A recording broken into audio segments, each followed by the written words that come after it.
What's going on, good people? Most of y'all out there have been doing it wrong. You've been doing this wholesale thing all wrong. And today we're going to show you how you can get it right and actually start doing deals and doing them consistently. So let me bring in my guy, Cordero, and we're going to talk about how you can start wholesaling the right way. How you feeling, man? Man, I'm feeling good, man. I'm feeling good, but I really feel like is it me now? I really feel like we on a breakthrough. We pushing and we about to break through with these Facebook leads, these online leads, and just kind of making that transition from prospecting to marketing. So Yeah. I would say we thus far we are a prospecting company, both myself throughout my career and Byron, prospecting base, but now we're marketing enhanced. And so I'm feeling good about that. Like we're on the brink of really knocking this thing down. So I can't complain. Yeah, no doubt, man. I think that prospecting is definitely different than marketing.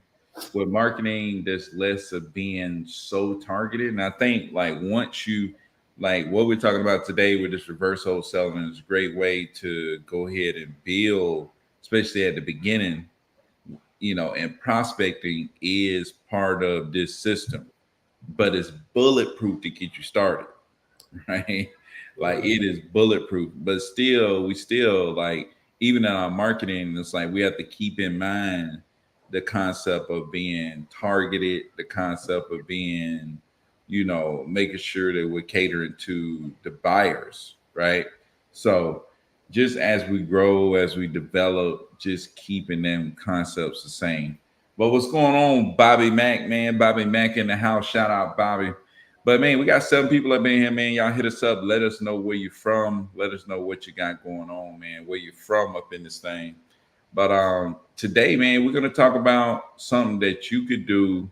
Obviously, if you're watching this, you're interested in getting started in real estate, specifically probably interested in, maybe finding discounted properties or potentially wholesaling discounted properties or just properties in general. And today we're going to talk about a 100% bulletproof way that's different than what the typical guru is going to tell you. There's so many people watching the guru video and they're trying to do it that way and they keep banging their head against the wall, bang, bang, bang, and they ain't getting nowhere, right? It's like, why are they like, what do you think is the reason that these like a lot of people are trying to attempt to do it that way and seem like it's a very high failure rate. Hey, before Um, you do that though, shout out to Bobby Mack, man. He said in Austin, Texas. Shout out to Bobby in Austin, Texas, man. We trying to do a deal near you. May have to hit you up. That's why we say, hey, let us know where you at, cause we might be doing a deal near you, and we might need you to jump in on the deal. So, you know, just y'all gotta we let us know where y'all at, man. Gotta let us know where y'all at. the open resi coming to a county near you. We're Count doing a deal. you, man. My people on IG, John Wick, say in Minnesota. What's up, man? Uh Dom the investor say he in Atlanta. We got really him Jim, say he in Houston. Mike in Orlando. We definitely coming to Orlando. We definitely coming to Houston too, man. We all know Houston hot. We know we in the A, so but yeah, man. Licensed realtor in Orlando, Florida. Okay. Definitely got to mess with you, man. You need to DM me, man. We get some down there. We gonna definitely need to mess with you. But but yeah, man. Uh what do you think is the biggest reason why most wholesalers that try to go this guru method fail, give up, or never get started? Um, I'm gonna be real with you, man. And me and Byron was talking about it Like, we've been reading a couple books. Um, I think um, this the biggest reason why people fail, give up, never get started, or some people go that method or that route and they may even have success and they may get a deal, but it could be like another 9, 10 months to a year or never before they get another one. And the answer is all the same. Ultimately, is I think there's no inspiration without perspiration, and I think that comes from that's actually a Thomas Edison quote, by the way, when he was Oh, talking about. dang. Thomas Edison. You pulling out Thomas Edison on us, man. Yeah. Shout out to Thomas Edison for all the lights we got, electricity. But he was talking about that in regards. I think I'm paraphrasing the quote, but that's in regards to him finding the right filament and going that extra step and extra mile for the light bulb. And I think with the guru method, and I say all that to say, I think with the guru method, it kind of paints this picture, and this will be the soundbite. This will be the tag. This will be the what they do to catch your attention. Whereas ours is one way, theirs is no money down, flip a house for free, no time, no energy, part time. You don't have to put the effort in. And really, they're selling a way that is that. Essentially, is you can just kind of go out there, and if you roll the dice enough times, you might accidentally find a seller, get them under contract, and then you might put it on Facebook or somewhere, and you might find a buyer. You might, but they're advertising it as like it's low. With the bulletproof method, I guess, whereas that's our catchphrase, that's our tag that we're saying is with the reverse wholesaling, it's bulletproof, it's guaranteed, but it requires you to have to lay the foundation first. Yeah. I It guess. requires you to put the work in first. Yeah. You to have to actually do something that's stable, that is dependable and reliable. So ultimately, the short of it is, I think a lot of people don't get started, don't have a lot of success. The failure rate is extremely high, or even if they do get their first deal and they don't continue after that, is because that from the very beginning, from the outset, that wasn't a successful model to start off with. From the beginning, that was actually, oh, this is how you hit the lottery. Here's how you get $1 billion without doing anything. Just go to your store, pick some random numbers, and apply, get a ticket, and then scratch it off. It's like, yeah, we talking about a real business model here. And so I think honestly is the thing that they're trying to make it easy, and they're trying to highlight just how simple this business can be. And it can be very simple. And honestly, it is very simple, just like any business model. But that's the inspiration behind, like, that's the vision. Like, if I say, okay, we're just going to, me and Byron, back to the old analogy of like driving to California that I think you and Thad mentioned before. It's like, Yeah. hey, man, let's get a car, let's drive to, let's go to California. Even if we were talking about flying, let's just buy some tickets and let's just get on a plane and fly to California. That's the vision. But man, you gotta scour the internet for the best tickets, the best plane, the best price, the one that fits you, the time. You get that, then you actually gotta make sure you're on time. You gotta wake up at a random time, get there. You get the right tickets. You be flying out at 3 a.m.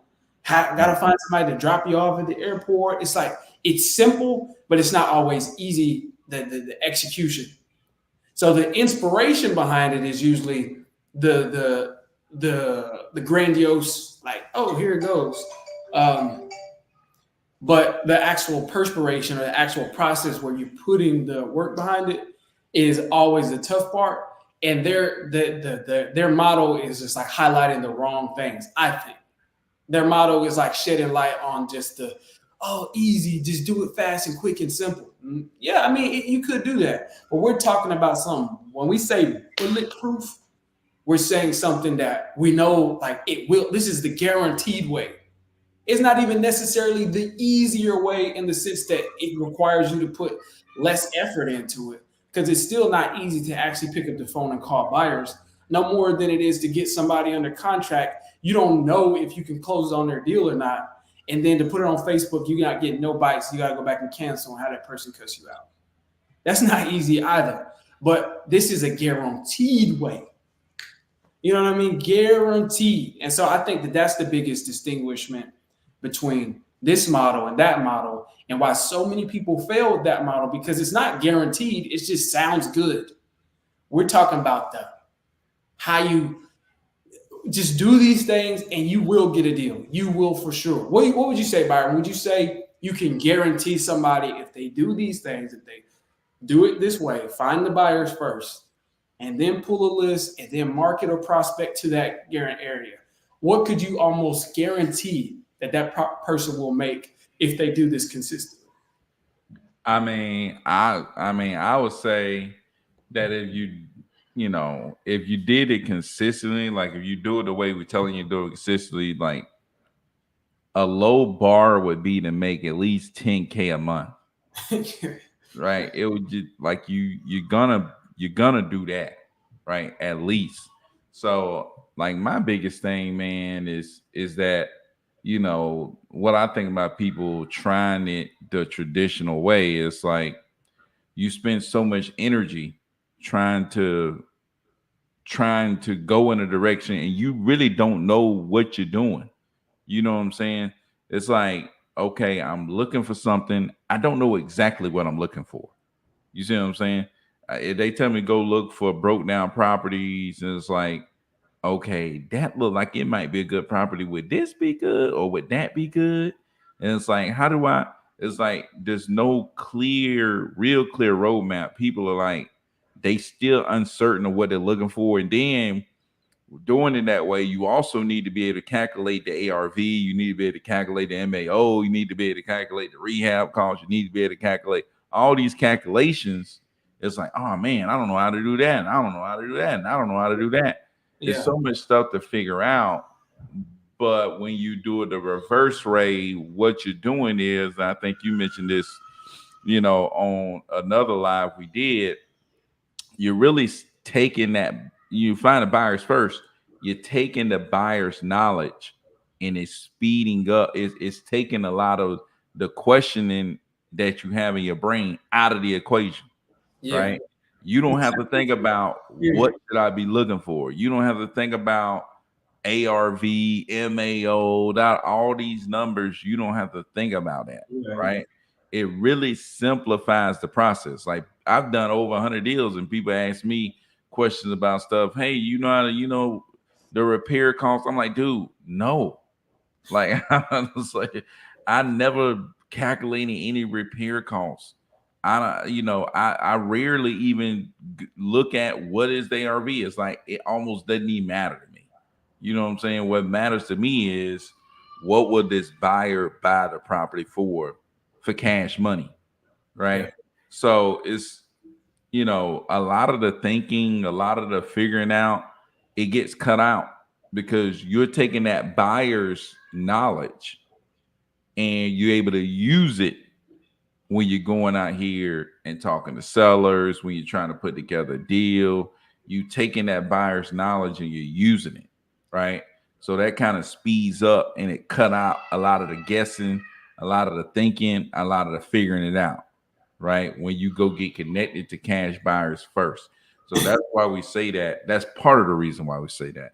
There's a lot of different reasons why we say that, but that's part of the reason why we say that. But I think that's part of the reason why people give up, fail, or never get started. It's kind of confusing to them. It's like, okay, who's going to buy the property again? Okay. I tell them I'm the cash buyer. Okay. What happens when they ask me, where's your proof of funds? What happens when they ask me? It's like all those questions are cut out, right? All of that ain't none of that. You know what I'm saying? And it's, I think a lot of that stuff being cut out and it just makes it a lot clearer what you're doing. Yeah. Right? Which when people gain clarity about what they're doing, it's easier for them to take action. It's easier for them to just go. Dude, that's major because you got actual direction.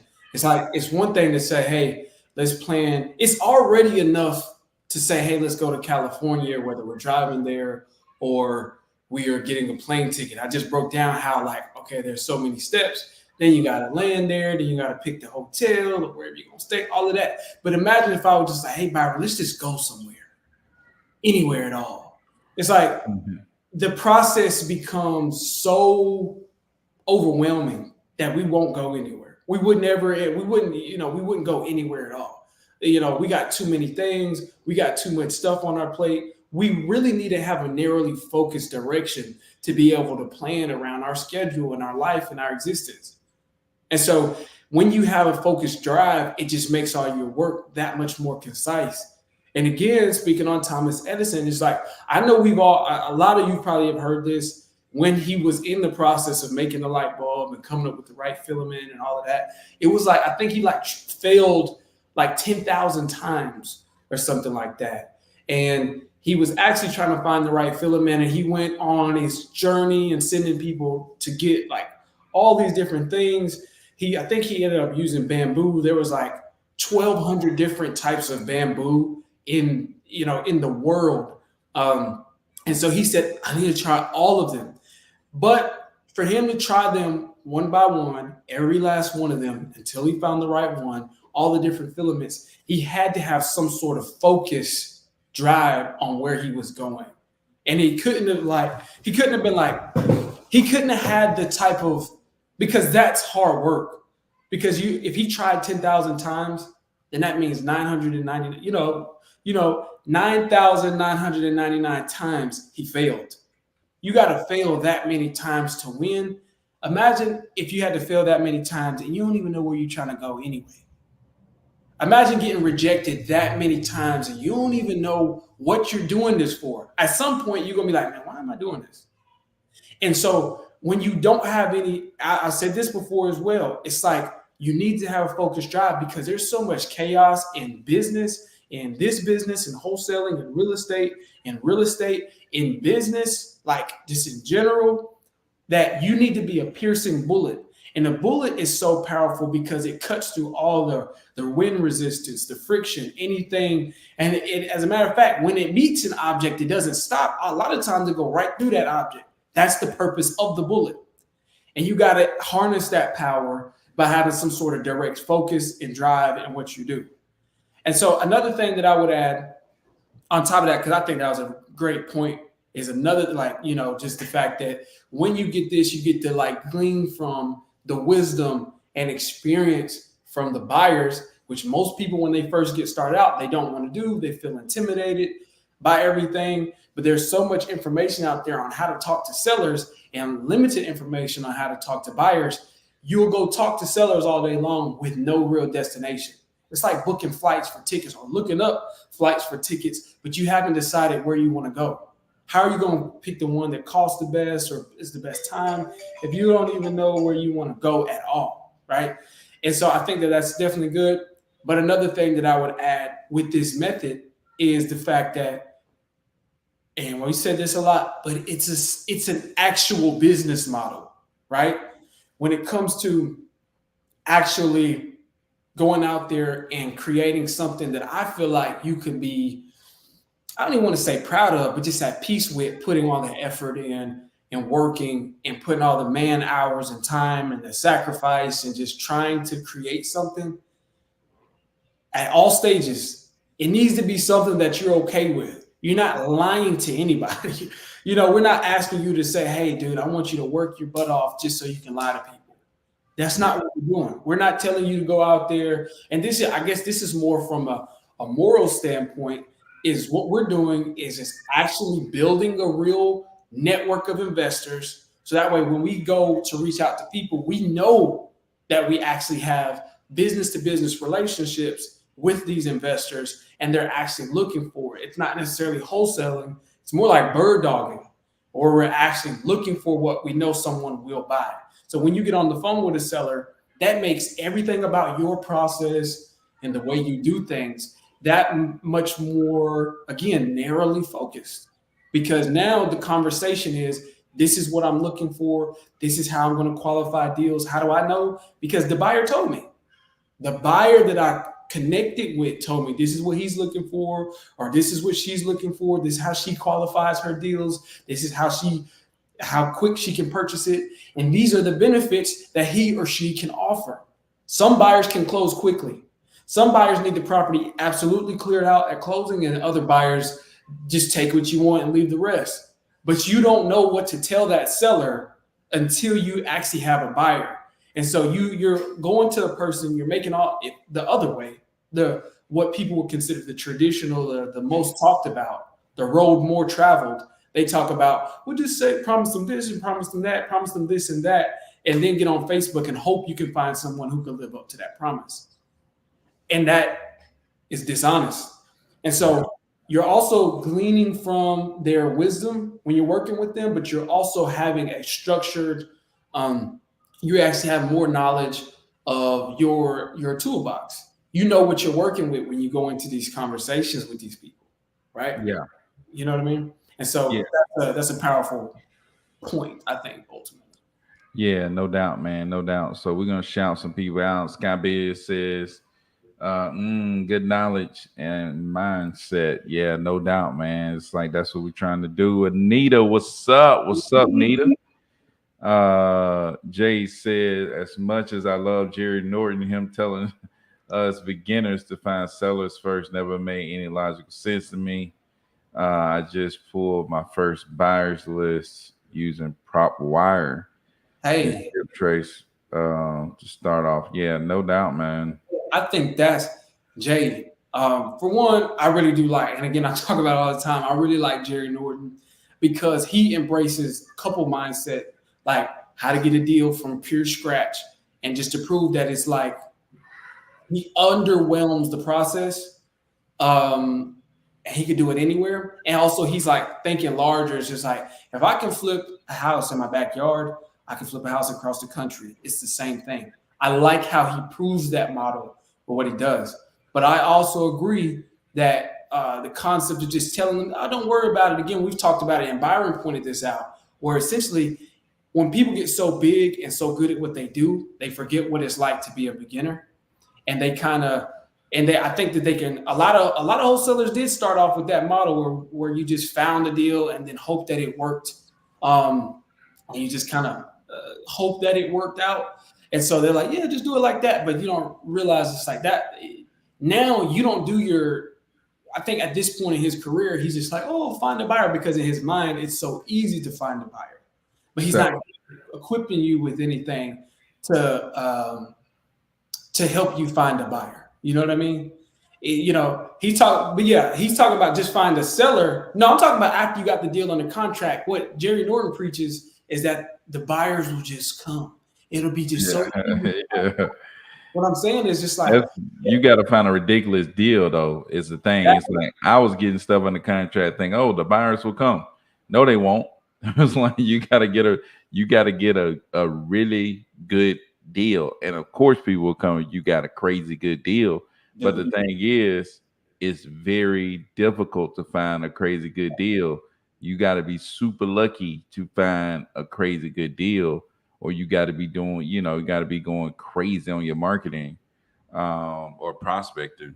But you people, that's another reason I think people give up. It's like it takes so long to find a good enough deal to what anybody would want it, right? It's like if you find buyers first, you don't have to find as good of a deal, right. right? Which makes which gives you a higher rate of success of finding your first deal. And that's going to be key. Finding that first deal is key, because that's going to fund your next deal, your next deal, your next deal. But you're going to have a better chance of finding that first deal because you don't have to find a crazy smoking hot deal, right?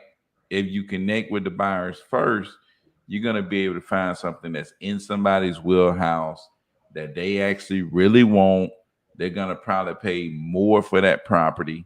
And if you go in and keep looking for buyers, you're going to run into the actual real players that's actually purchasing properties a lot, and they're offering an amount on a property, whether or making the right offer, whether that's price terms, they're making the right offer to get offers accepted, right?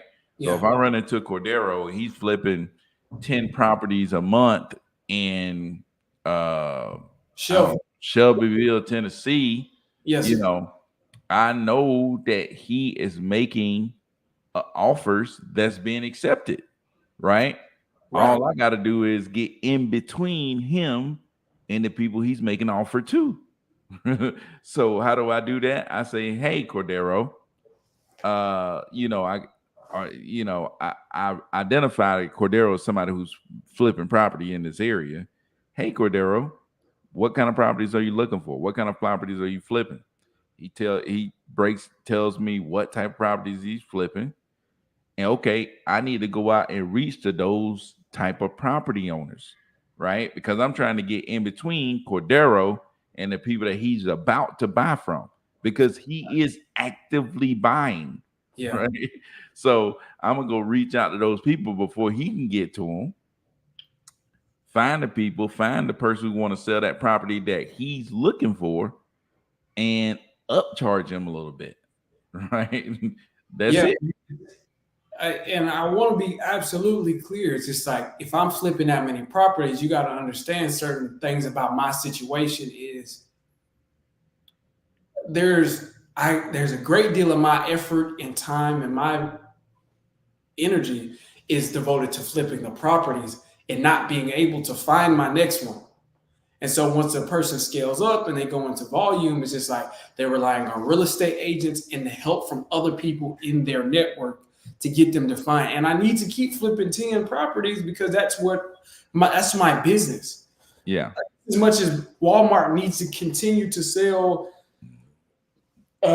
any of their items, I need to continue to buy X amount of watermelons for my produce section because we're selling so many. And if Yeah. for whatever reason, I would just like, you know what, I can't find out where to buy my watermelons. I've created a demand. I don't have enough supply. And so you're also finding things for me in this instance that will, solve a problem for me. These are deals that I wouldn't even been able to find. So yeah, and these are those type of people. He's like, yeah, man, I'm good with you eating. I'm cool with you eating, especially if you're gonna continuously feed my pipeline because you're solving a, a huge problem. It's like you can't flip a deal if you don't got a deal. But yeah, I think you brought up a good point of the whole approach though in this reverse wholesale model is Yeah, that the buyers are in need of these properties, they need right? And you by you bringing those properties to them, you are providing a service. Your service is you're going out finding properties that they're interested in purchasing and Yep. bringing the properties to them. You Yep. are providing them with a service that they need. They need somebody to go out here and find them these properties. They need people to bring them these properties. So you're providing them with a service. So you position yourself as a service provider to investors, Yes, sir. right? And when you bring these investors the properties that they're looking for, they're going to compensate you for you bringing them that property, right? Yes. You are adding value to them. You get paid for your value. How do you get paid? Assignment fees, right? They Yeah. pay, you can charge them above what the seller is looking for. You're charging them above that because you're bringing them value by bringing them that property that they're interested in purchasing, whether you assign it or whether you double close it. Either way, that is your compensation for the value that you're bringing to the buyer, right? And I tell sellers, they're like, how do you get paid? Well, we charge the buyers, right? So, you know, the buyers are going to compensate us. We're service providers to them. We're providing them with the service of bringing them properties, right? We also provide the sellers with the service of being able to get you an offer that you're looking for. Most of the time, that's a cash offer. So that's kind of how we position. That at least that's my pitch and how I position myself as a service provider to the buyers, service provider to the sellers, Yeah. Yeah. For right? sure. And I mean, it's straight up. That's what you're literally. But the Yeah, thing is, that is what you are literally doing. Like yeah. you're not doing something else. It's like, That's exactly what I was about to say. You're not set. That's exactly what you're doing. You're creating a sound business model or practice that you can actually build on. And we're not saying go out there and tell them you're the buyer, act like the buyer. Just, they don't need to know this and that, yada yada yada. And I mean that aside, it's just the simple fact that what you're going to realize from I want to say a functional, like like actual in practice, is that your entire communication and your ability to put the deal together and structure it becomes so much more efficient. And I'm not going to say easy, but it just makes the communication that much more clear when you get to talk to the sellers and be absolutely transparent with the expectation. I tried that in the beginning. I mean, actually, my first deal was this way, doing it this way, the bulletproof way. But then after that, I was trying to find my next deal, and I tried it where you try to act like you're the buyer and you don't know what to say. And the seller is thinking, if you were somebody who actually can buy this property, you would have the answer to this question or that question or the other. And so when you're doing it that way, the communication is always broken up, and you can never say, that's a good question. Let me talk with my investors just to see what their thoughts are. And they're like, okay. But when you're doing it the traditional way, there's a air of, oh, I'm the buyer, and they ask you a question. It's just like, like you ever have somebody being dishonest with you, and you can clearly see that they're being dishonest with you, but they don't want to like drop the act. I'm like, dude, you and I both know you're not being real. And I yeah, just sellers pick up on that. That's another thing. It's like the sellers can pick up on your dishonesty, and the sellers, some sellers run you into the corner. You know what I'm saying? It's like because you position yourself as the buyer, they ask you questions, and you don't know what to say, and that's why a lot of people are afraid. You know what I'm saying? It's like, hey, I don't know what to say. I don't know what to say. I don't know what to say. Well, doing it this way, you just tell them not the truth. knowing what to say, you can tell them the truth. How Great about that? question. It's like, Just tell them the truth. What would happen if you could create a business, and because you laid the right foundation, you can tell the truth and get paid for doing it? And now at that point, it's just like if you open up a lemonade stand, I was like, where'd you get the lemons? You're not like, oh man, I have to lie. I grew them in my backyard. Oh, you grew them? How long did it take to grow them? No, you would just be like, oh, I bought them from Walmart. They'd be like, oh man, great. You provide. yeah, I could have bought the lemons from Walmart, but I don't have time to do that. You're providing me great value by already putting together the lemonade and all the ingredients, and I could just pay you 50 cents or $1 for this cup. Take it, and I appreciate that, man. Thank you for providing this value. hey, it's funny that you say great value, right? Great value, or wherever you got the lemons from. But I really, real quick, because Jay has a question I want to answer, but in her last comment, I don't know if this is a Jade. I'm assuming you're a woman. I apologize if I'm wrong about that. But that line, I just pulled my first buyers list using prop wire and skip trace to start off. That is something I would shout out to you for that, because Jade is taking a 10x approach. It's not just let me look up individual buyers. She pulled a whole whole list and is now contacting or marketing that list at scale. Now you can you throw that list in a dialer. You're already paying for it. You know what I'm saying? You spend all day on the phone anyhow. No, just you can put that list in a dialer like you can do any list and call them and just say, hey, and which will lead me to the next question that she has is how to get their criteria. So what is the best way when finding buyers and criteria to look for the target hedge fund? Okay, that's a different question. We'll answer that. But you want to reach out to them and get their information and get their criteria, and you can do that at scale. And then, again, to our point, now you actually have taken the time to lay the foundation of your business. Now it's a business. You're not just trying to get a deal. You're building a real business that you can. Okay, sorry about that. Jaden. Sorry about that, man. But you're taking the time to actually lay the foundation of your business and creating something to where you can reach out to them and you can just tell the truth and get paid because you're providing value. Now it makes sense to all parties involved, and you're very transparent with people. And I always say this: I want you to take this to the bank because I've seen it. This ain't nothing I read in a book, a video I saw. This is real. Like there's wisdom rooted in your own experience, but people are okay with whatever as long as you set the expectation up front, right? And I mean whatever, obviously I mean that loosely, but you know what I mean, like in context of this business.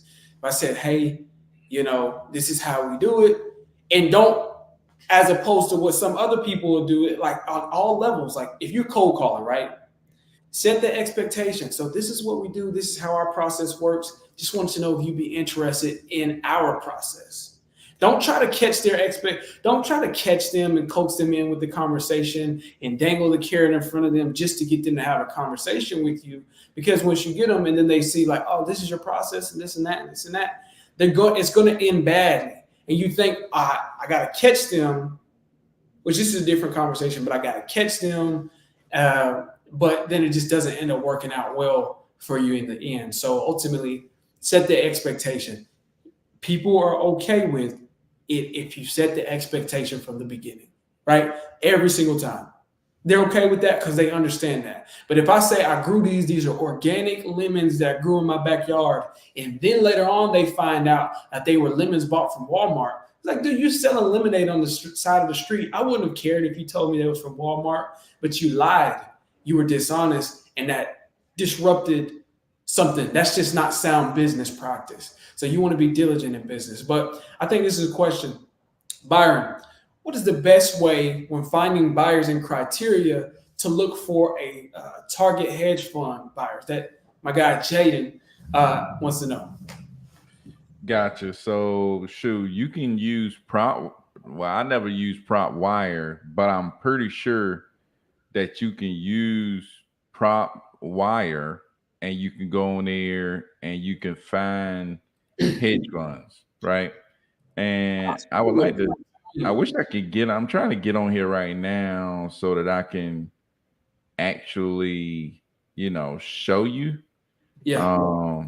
Because I'm like, we might well go ahead and do it. What we got? How many people we got in here? Ain't nobody gonna really go back and watch this. So, I hope at some point people will go back and watch this. Maybe they will, but maybe people down the line because we'll drop some heat for you, Jaden. We'll drop some heat for you. While he's pulling that up, I want to address maybe some things that, like, just to kind of explain, and then Byron, if he can pull it up, we can kind of actually go through what that looks like. A couple of target things I would say that you could do is, first of all, you want to make sure you're looking in an area that is a sound area. So, example, like take a target area, probably like a major city. Let's use Atlanta. Let's use Georgia. So Atlanta is obviously going to be the city. Look in Atlanta, but then outskirts, like surrounding cities and counties. Those surrounding zip codes, those surrounding areas, start there because just hedge funds will be buying in those areas. They're going to be buying in that major city, but your barrier to entry be a lot lower to start off with if you can find a hedge fund who's buying in those surrounding areas as opposed to in the area.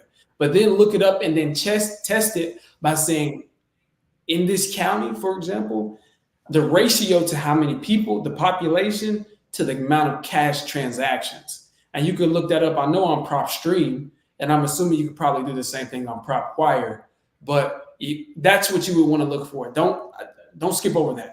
Check the ratio to population to cash transactions in a given area or a given market. If it's about, like, I would say for every 100,000 to 150,000, you want about 10 to 15, 20,000 cash transactions. Honestly, about 10 to 15. If you got 20,000 for 100,000, that's good. You're in a good place. But every 100 to 150, you want about 10 to 15,000. and that tells you, okay, this is a hot place, and that's an indication, not guaranteed, but it's almost an indication that the hedge funds will be in this area. So then after you do that, then you want to start looking in that area and saying, okay, in this area, let me look up buyers, cash of those cash transactions. You can filter these out in whatever. I know you can do it in prop stream. I don't know if you can do it in prop wire, but you can filter Yeah, it I'm out. trying to Uh, pull it up in prop wire right now. I'm that would having be to create an account. okay. You gotta make. I think prop wire. I think prop wire is free. I've used Yeah, it a it couple is. times, but I'm I just just. trying to set it up real quick. But another thing is, by the time you get there, is to filter out for okay the cash buyers. There's a thing that allows you to filter out for how many homes the cash buyers have sold. So only show me cash buyers who have bought 100 plus properties, or Yeah, own 100 plus properties, or 300 plus properties, or 400 plus properties, or something like that, right? And so when you do that, you're looking what average Joe, what mom and pop is gonna have 300, 400 plus properties. Like you can put a minimum of this amount of properties. All right, we up and running, man. We buyers gonna give us a demo, a demonstration. man, you finna get it tonight, Jaden, man. But so let me see what Jaden said. I just turned 20 in August. Very glad I came across this type of content, no doubt. Filter and prop wire, prop screen, very similar. Yes, they are very, very similar. It just looks a little different. But yeah, man. So this is what we do. And I mean, shoot, I don't know anybody else out there that's gonna show you how to get this done. I mean, I hadn't seen it on YouTube. Uh but this is the easiest way I know how to find hedge fund buyers. I did it I wouldn't say the hard way, but I did it a more difficult way, which was just calling agent after agent after agent. It's like, hey, do you work with hedge fund buyers? No, I don't. Do you know anybody who does? And I just kept getting referred to. Oh, this person may. I think this person may. I think this person may. I think this person may. And I just kept calling people until I ran into that. But I ran into that guy now. It's like he was connected to like stuff that people hadn't even, I ain't heard about. You know what I'm saying? It's hard to even look these people up. But Yeah, what was his name? Pablo Escobar. man, Pablo, I can't even say his name on the internet. but, but yeah, dude. But what you want to do is you want to go in here and like he said, just pick a place probably on the outskirts of a city. You can do it in a city, but it's easier to find these on the outskirts of a city, right? Which means like say if the main county is, let's say if you're in Houston, you could do Harris County because Harris County is so darn big. But like in a place like Atlanta, like you want to do the county next to it. You know what I'm saying? Where they might be buying. County that's still kind of big, but it's like it's next to the big county. It's easier to find them in those places. It's less like riffraff and stuff like that. But so what I did was you see right here, I put in Paulding County. This is around Atlanta, or at least close enough to Atlanta. And then property type, I put single family because that's what we're looking for. And then for more options, I went to owners filters. My junk going a little slow, but I scrolled down and then put the number of property owned at 2,000. You can put it at 3,000, 5,000. They own these big people own a lot of properties. So you hit save right there, and then you're gonna see properties popped up that these people who own over 5,000 properties have purchased, right? And those are usually the big boys. Like you're gonna see some properties though where you're gonna have like open door and offer pad and stuff like that. You're probably not gonna wholesale to them because of their requirements and stuff that they do. That makes it harder to wholesale to them. Like open door is gonna make you hold that property for like 60 days. You don't want to do that. But what you do is click on this, and then that address right there is what you want to do. You want to copy that, and then you want to go over here and go to Google and you want to paste that address, right? So then you scroll down and you'll see names. You'll see the name keep popping up. Like this is Innovation Homes. You see Innovation Home. Like so now you're trying to get to their website, right? So you clicking on their website, and then once you get to their website, on every, on most of these people' website, it's gonna have something about how you can contact them, how you can reach out to them, whether that's by phone, whether that's by email. And my computer is really slow. Yeah, bless you, man. But Yeah, I you can was go ahead. there. That part. A couple of things. It's like, yeah, there are some major players that are just like they're like open door or something like that. There's some major big buyers that they're just direct to the seller. And then others, like every hedge fund, they have their own different things. Like some hedge funds are more tailored or focused on buying properties, fixing them up, and renting them. So they're invested in like things like cap rate. They might look at some multifamilies like duplex and triplex or something like that. And there are some hedge funds like they're just flipping at scale. Like they're finding properties to buy, list, like rehab and flip, right? And then others are like, there you go, there you Boom, go. You know, boom. but Hey, show live, dude, live.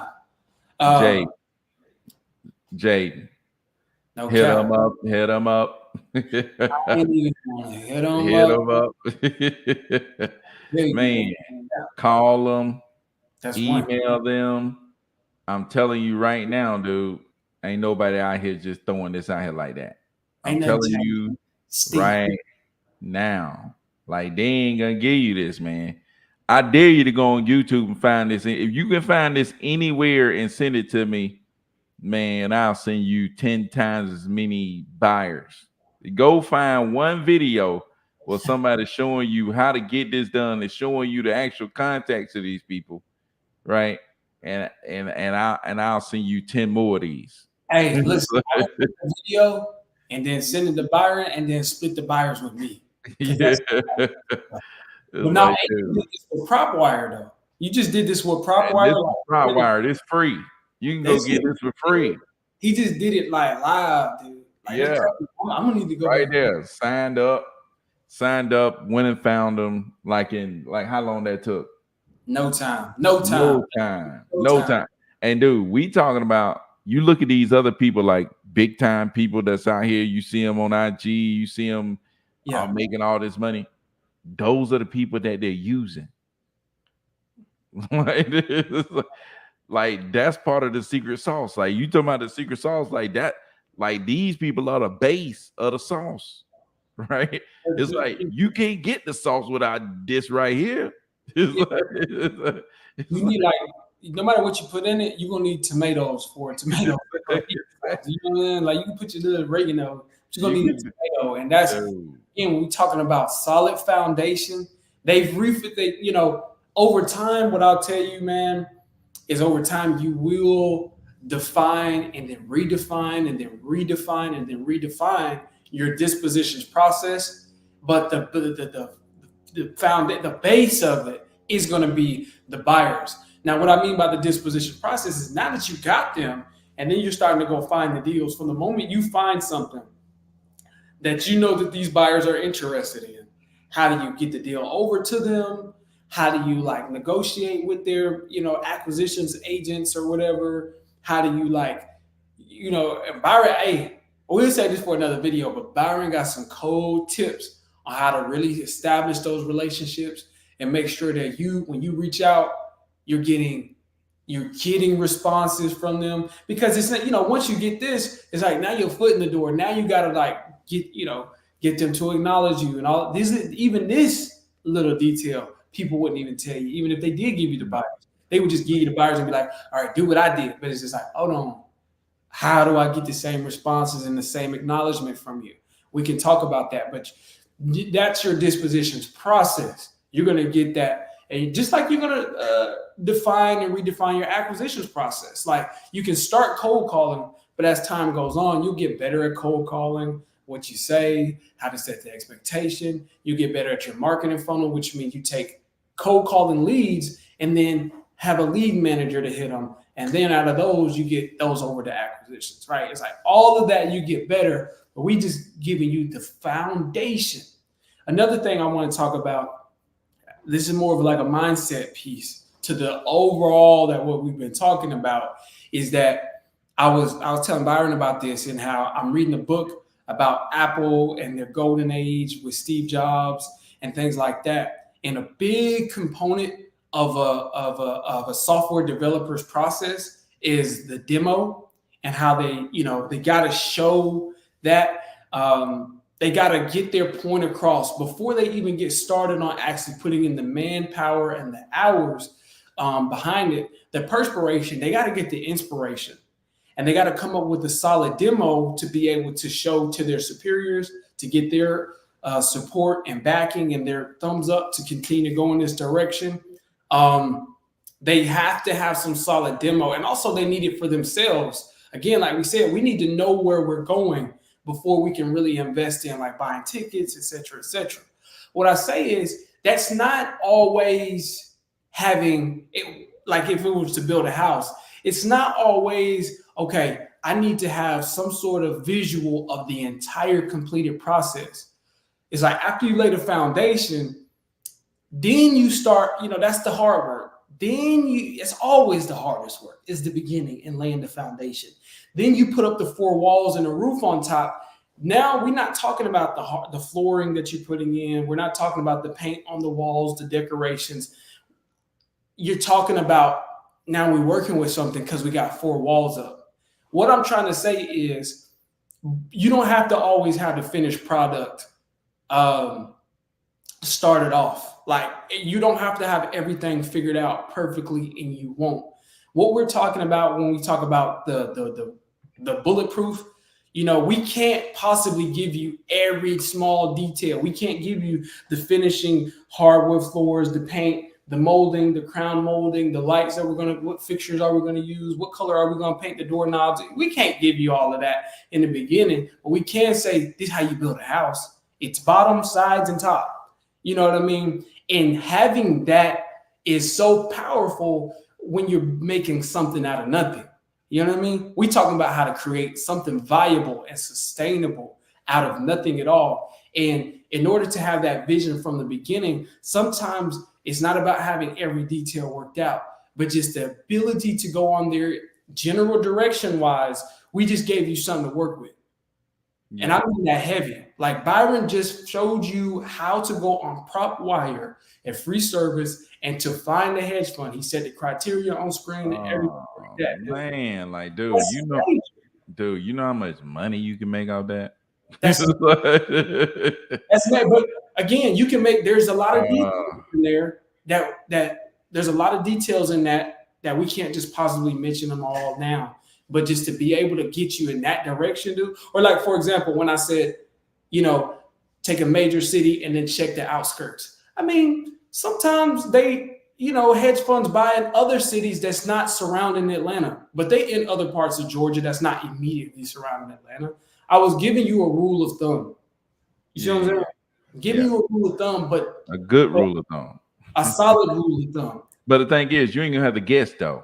It's like once you find them, it's like you're gonna be able to figure out what they do. You know what I'm saying? You're gonna be able to see what they buy. They're gonna give you the criteria. Hey, this is what we buy. This is what we do.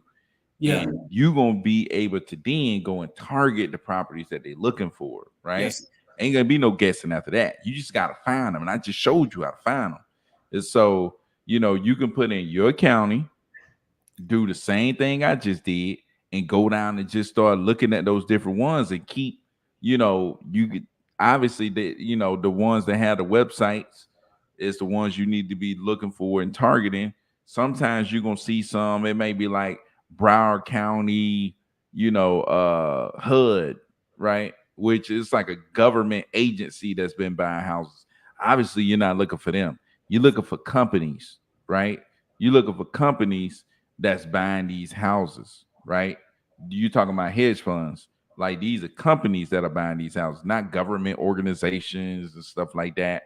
You don't need to mess with Open Door, OfferPad, people like that.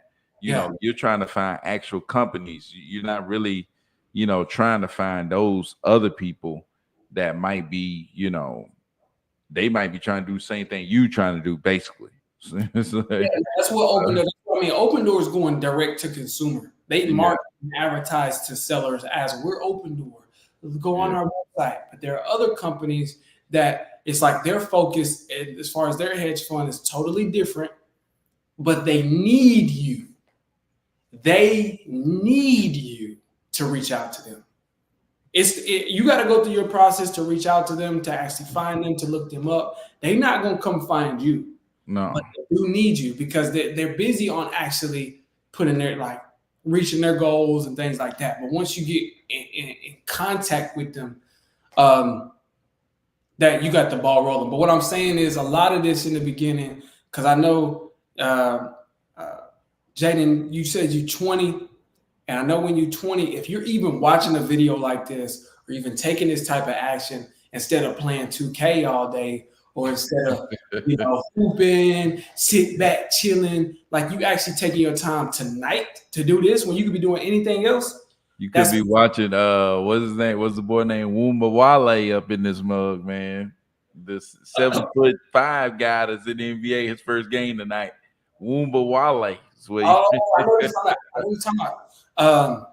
I was like, but you hear, you know what I mean? And so that means you have a solid vision. And what I'm saying in particular is we're giving you the direction and you going in that direction. There's going to be other details, but it's a lot easier to work on those details after you've got the foundation and the four walls laid, and that put up. If you got the general direction and you got a solid structure and you can step back, okay, this kind of looking like something.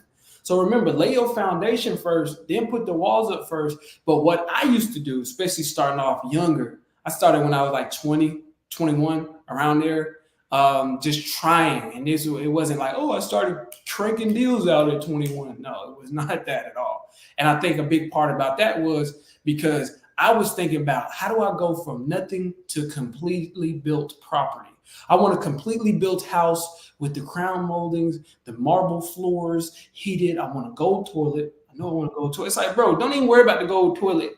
Get the foundation laid, get the walls put up on that thing, the drywall, the studs, the drywall, and all that. Then it's a lot as you get the process rolling. It's like, man, now the details kind of become natural.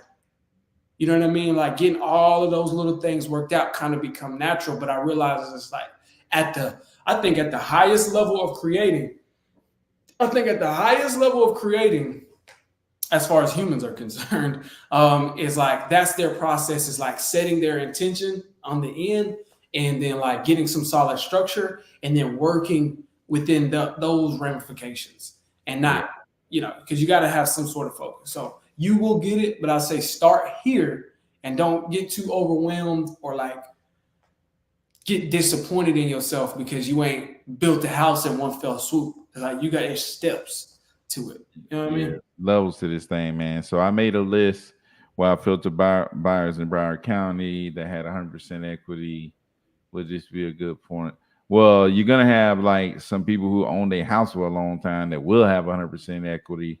Yeah, yeah, Um, I mean, long as you're reaching out to people who buying properties cash, then that's always good.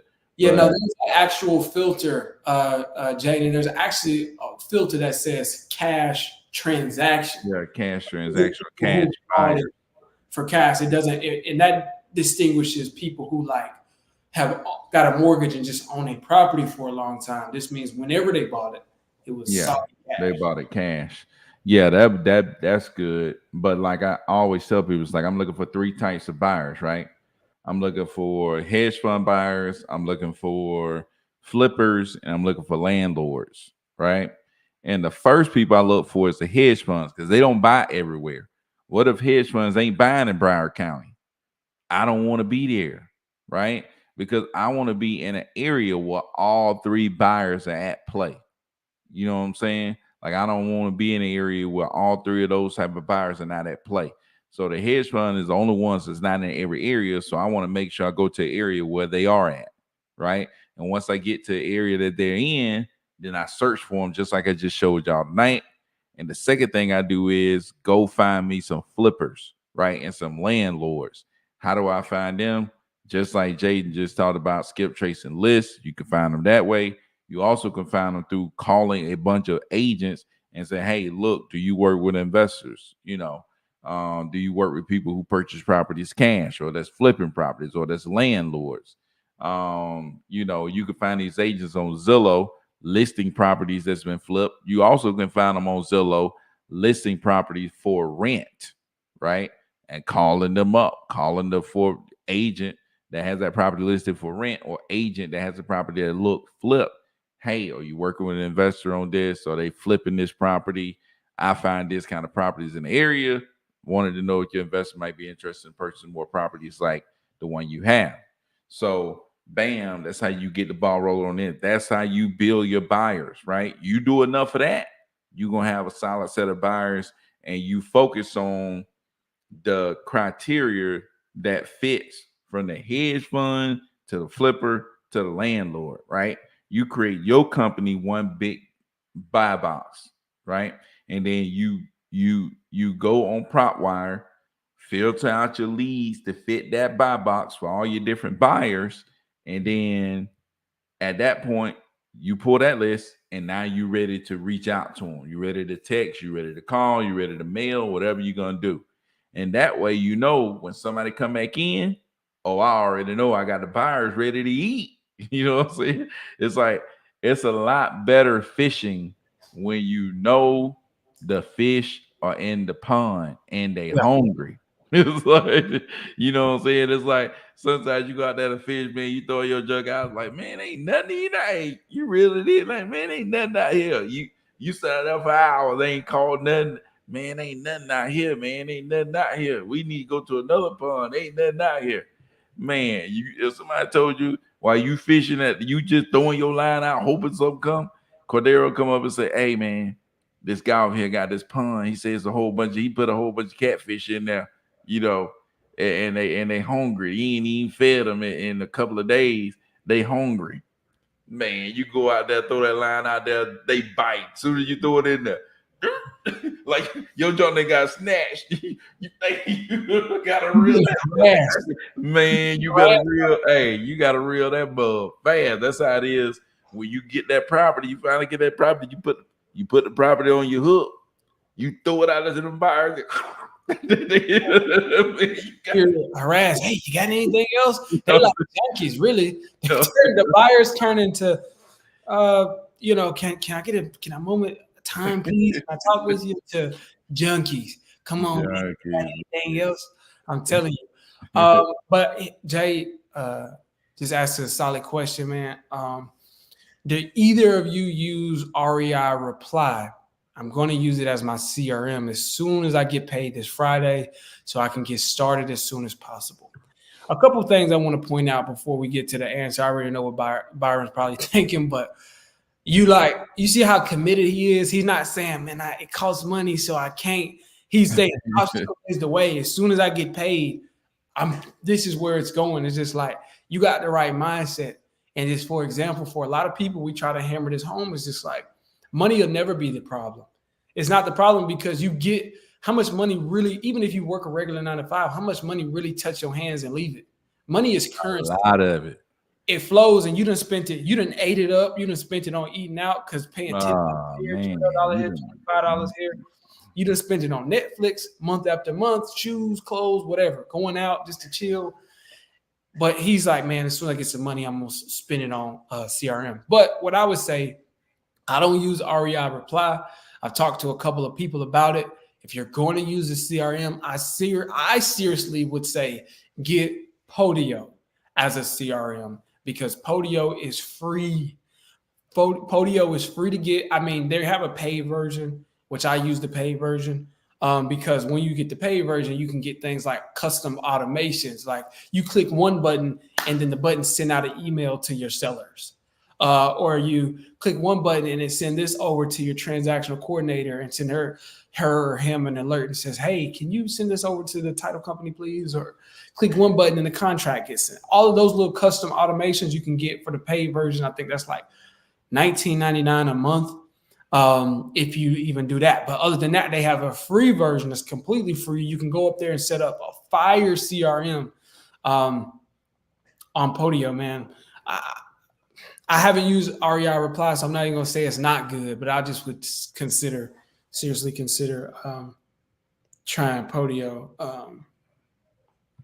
Yeah, no doubt, man. I mean, Have you used REI Reply? I have used REI Reply, but like I said, it was very complicated. Like people use it to text mainly, but it was very complicated for me, man. So I just kind of moved away from it. That's when I started using Launch Control, because like REI Reply was too complicated. It had so much going on. It's like, man, there's way too much going on. I need to move on to something else, man. So I went and got Launch Control. Too complicated. I'm pretty simple. So I mean, I know people who use REI Reply and they do great. So it's all about really what you're able to understand. You know what I'm saying? If REI Reply makes sense to you and you really understand it, you really grasp it, then you can roll with it. You know what I'm saying? It wasn't. It's like some software, when you see a site, it just worked well with your eyes. You know what I'm saying? Your brain understand that soft. Like you look at a website and it's like, man, it's like Cordero, I think you say it's user friendly. It's like, yeah, man, I love the way it's like Batch Dollar. Like as soon as you get on Batch Dollar, it's like, man, I can navigate, I can get around, I can move around pretty good. Like I feel good about this situation. It's like when I got on REI Reply, I was like, man, I'm lost. Like, dude, it's stuff everywhere, man. That's a good point, man. You bring up that, and I'll say this: like, I worked in the cell phone industry for years before this, and one thing I realized is that there ain't no best phone. It's just entirely up to you. And I used to have Samsung. I still like Samsung phones. I have an iPhone now, but I like Samsung because I like the freedom of the custom. It's customizable.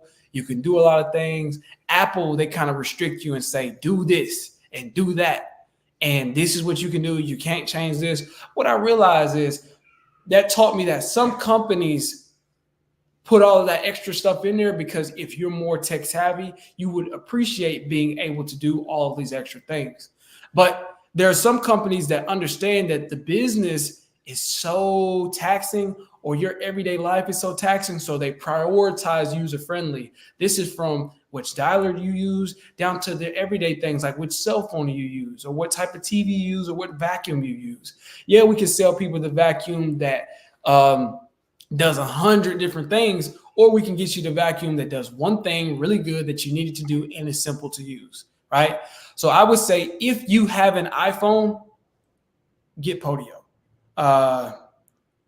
If you have an iPhone, get Podio. If you're a Samsung or Android type of guy, maybe REI Reply is your guy. But I'm saying that to say I know that companies will prioritize user-friendly and just kind of simplicity, but high performance. It's simple, but it performs fast. It's simple, but it does everything you need it to do, and it's not taking time to load. And so I would understand. And Jay has a point here. I might end up using both Podio and REI Reply just to compare and contrast. I would say that for sure, man, because that's what this business constantly will be. Like we use Launch Control, Lead Sherpa, and Smarter Contact to text all like in a period of time. But what I would say is just like be decisive. Be decisive as quickly as you possibly can because ultimately the goal is to get to California and not to say, well, I want to try this ticket, which ticket is the best. If you spend too much time trying to compare and contrast which ticket to buy, then you're not going to moving in the direction of going to California. See what I'm saying? So be decisive when you find out when you find out what you want to do, make the decision as quickly as you can. Yeah, Screen with batch leads. To get leads, I would use Prop Screen. Or you can use kind skip tracing, but I would start out using Prop Screen to get the leads and then skip tracing with Lead Sherpa. That's what I would skip trace with. I mean, I'm pretty sure you use batch, but me personally, I use lead Sherpa. I'm just telling you what actually worked. Like it's I've like, used dude, I've used batch skip tracing before, and batch skip tracing is very accurate. It's yeah, very accurate, but I mean, I think that they're neck and neck as far as their skip tracing. I'm pretty sure sometimes batch runs deals, so their cost is a little bit lower, Bobby, when it comes to the skip tracing part of it. I haven't used them to pull leads, but I'm talking about the skip trace part. I think that they run deals that make it cheaper. But one thing I like about Lead Sherpa is that you can suppress against your database. That's one single feature that I'm always going with Lead Sherpa from the first time I use them to now, is because as you do this, you're going to buy leads and buy lists and buy lists and buy lists and buy lists over and over again. And so you're going to actually want to be able to say, hey, if I already paid for a lead and it's already in my system, I don't want to have to pay for it again, because that could add up. The cost can add up over time. So Lead Sherpa, yeah, Lead Sherpa has this thing where you can suppress against your database. And so I always use Lead Sherpa to skip, and we always use prop string just because that's what we know. But I know that batch, like I use batch dialer to this day. And like I said, I've used batch skip trace before, and it worked pretty well. So I could only imagine that batch leads is pretty good with, um, prop string with pulling data and things like that. I would imagine. No, actually, they are good because you remember batch leads, you could text on it, yeah, right? And they had this thing where you could text a person and you could pull up information, and it was almost like prop string. They was pretty good like yeah, that. I wish they had that actually in the dialer as well, but they don't. That little feature while yeah. you text people, but for sure. But yeah, man. I think we went in a little bit on this one. And I'm like, dude, we got 7 people on here, man. Dude, I'm telling you, you could take what we talked about today and go crazy. Like, dude, you should at least make 6 figures a year off this video. It's like you can go make 6 figures a year with the information right here and just following it. You can go make six. Like, dude, that's not even a high bar. You know what I'm saying? Yeah, yeah, That's yeah. not a really high bar, man. You just gotta put it in and just, you know what I'm saying? You just gotta go, man. You know what I'm saying? You Taking just gotta action go. on everything that we talked about in this video is major, major, major. And so I always say, man, doing it is not nearly as attractive as talking about doing it, because that's good. Sometimes you, especially in the beginning stages, when you at your 9 to 5 and you go to like a networking group, that can feel real good because y'all talking about it and like, man, that conversation was refreshing. But at the end of the day, neither one of y'all had a property to sell to each other. Neither one of y'all was gonna buy a property from each other. You know what I mean? At that moment, and neither one of y'all got anything under contract. So it's about taking the action. Don't forget Yeah. the born word. Yeah. I saw actually use SMS, but it tells Yeah, me. they're gonna make you get that LLC because you gotta do the 10 DLC, which is basically registering with the carriers so that they'll know, like, okay, this company is sending the messages to this person. So they basically can trace, who's sending these messages so they can stop all the spamming, so they can know that, hey, look, this is a legit, like, they're legit, they're a company, they're reaching out to people for a reason, all the other good stuff. So, like, that's why they're doing that. But Yeah, yeah, you got to have that no matter where you go. Like, everybody's gonna make you do the 10 DLC stuff. So that's just part of it these days. Just gotta go get your LLC and keep rolling with the punches, man. But yeah, dude, man, we've been on this thing an hour and 13, man. We gave it to you on a little late night tip. And we're gonna be back tomorrow, man. We got 7 people in here. Make sure you like the video, share all the stuff. I'm telling you, you do the stuff that was showed you tonight, and you're gonna be on your way to, I don't know what y'all making right now, every year, but you can make 100 grand a year off what we just showed you tonight.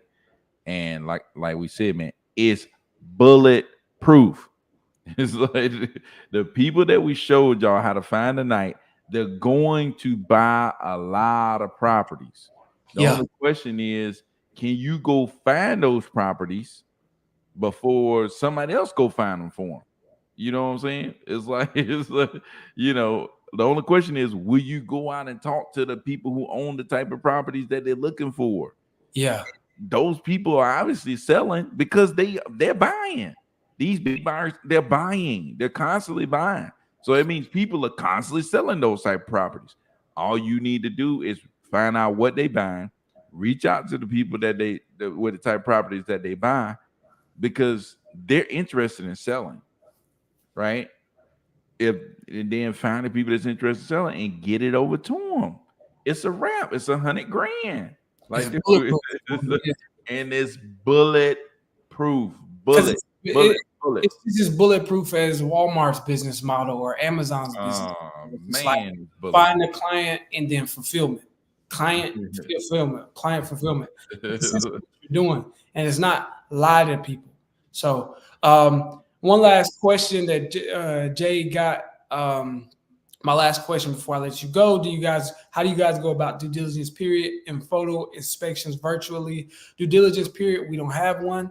We actually have a particular clause in our purchase agreement that we don't have a due diligence period, but if we do, we'll probably put it out for like 5 days if we need to, but we don't do it anymore. And photo inspections virtually, you send the buyer out there and you never have to go out there. And I'm gonna leave it like that. It's a cliffhanger, because then you gotta come back for more and say, what you mean you send the buyer out there? What you mean you don't have a come back for more, we'll clarify. But the quote of the day, I want to give y'all a quote of the day. Yeah. Hey, let me answer this last question real quick before we go into that. Jay was saying, what are some tips you would advise after gaining that first 6 figures? Shoot, you got to get this first 6 figures first. How should I invest it in the market if I had a pitiful VA? Yeah. Shoot, man, once you get the 6 figures, man, the other stuff gonna come real easy. That's what I was talking about when I was saying build the house. Like, you thinking about the details of the house and how. So after I get the walls up and the roof, what flooring should I lay? What this and that? I'm like, dude, trust me. Get the foundation first, then and then all of that stuff will come a lot more natural than you might think. It's just like, okay, well, people in this area are buying granite countertops more than marble, so I'm gonna do granite. And once you get to 6 figures, you got more options. You know what I'm saying? You're gonna have more options. You're gonna be able to take it in a little bit different direction. We're talking about how to get this thing started, how to get it off the ground, how to build this business up to 6 figures. Once you get there, you may have goals of going into multifamily. You may have goals of holding on to some of these properties as rentals. Like, your goals, different goals gonna be different. But the same way you got to 6 figures, how do you do more? 10x what you're doing. Double down. Just 10x what we just said. What we just told you to do it 10 times more. It's like, you can do 10 times more in the same direction. If you got 6 figures like going in this direction, then go in that direction more. Yeah. You know what I mean? And optimize it. Get your processes and systems better and things like that. Right. And so we got that question. Bobby, you'll need an EIN. Yeah, no doubt. And we'll post this video too. It's gonna be on YouTube. Yeah, but quote of the day, man, and I think it really sums it up. I'm reading the book Creative Selection by Ken Conscienda. He was a part of the design process at Apple in the early stages of the iPhone, and everything. But he has a particular part in the book. Inspiration does not pay off without diligence. And ultimately, he's summing up the fact, again, this video is great, but this video is the inspiration. This video is the demo. This video is us painting the picture of what it looks like on vacation in the Bahamas or in California, the beach, the sunshine, the drinks, no shirt on, you chilling, you got a 6-pack, all of that, everything was good. But the diligence to actually go do the boring work is not like this. It's not like watching this video.